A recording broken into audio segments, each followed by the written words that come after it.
So we're going to be testing out two sets of watercolor markers. The Winsor Newton Pro Marker Watercolor. These are now made in China. I believe they used to be made in France. And the Faber-Castell, which are made in Germany, on 3 different types of paper, because I was unfamiliar with watercolor markers and how they work. I have not been impressed. But first, let's actually try them on cold press. I have discovered they don't work that well on cold press, even though on some of the manufacturers' information it says it works on cold press watercolor. So this is Winsor Newton, and this is going to be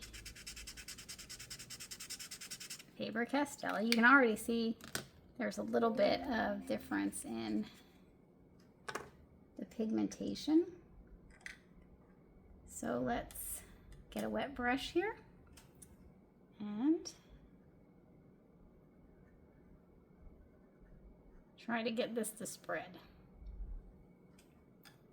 And as you can see, it doesn't spread that, the Winsor Newton doesn't spread that well, but the Faber-Castell one spreads better.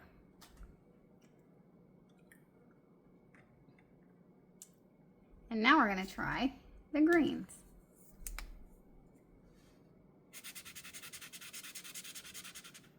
This is the Winsor Newton. This is the Faber-Castell. Gonna do Winsor Newton. Oops.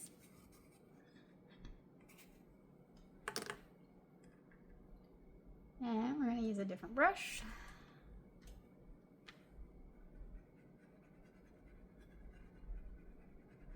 This green spreading better than the red. Still not great.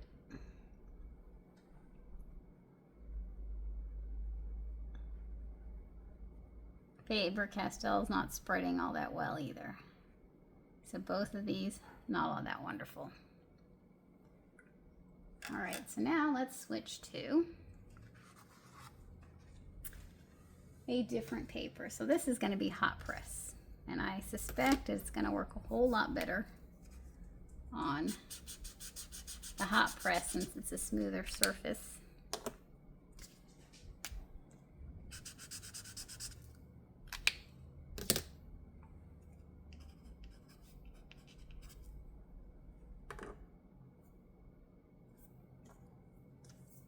Oops, let's do it this way.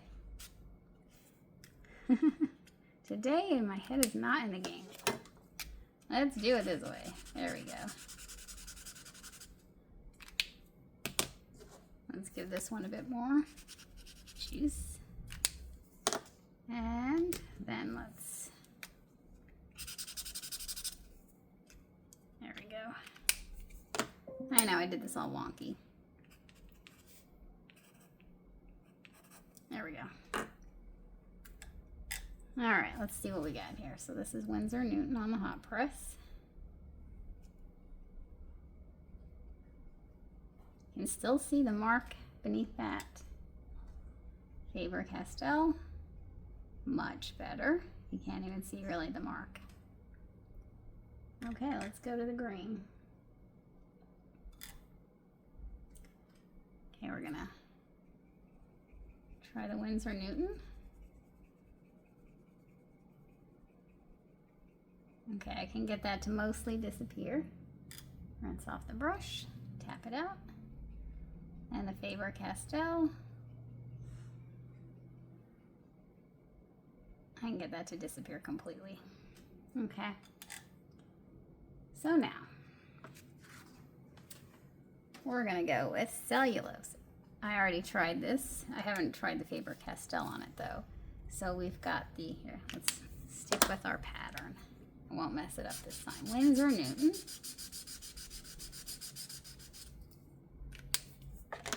And Faber-Castell.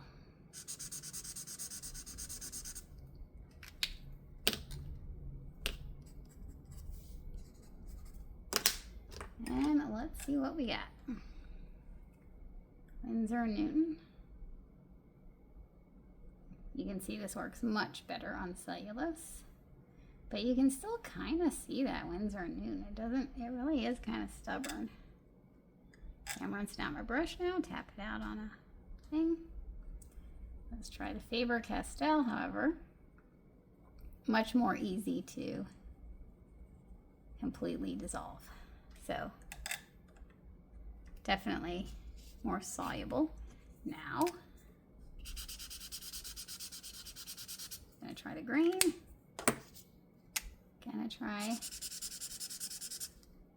that one. We're gonna go here.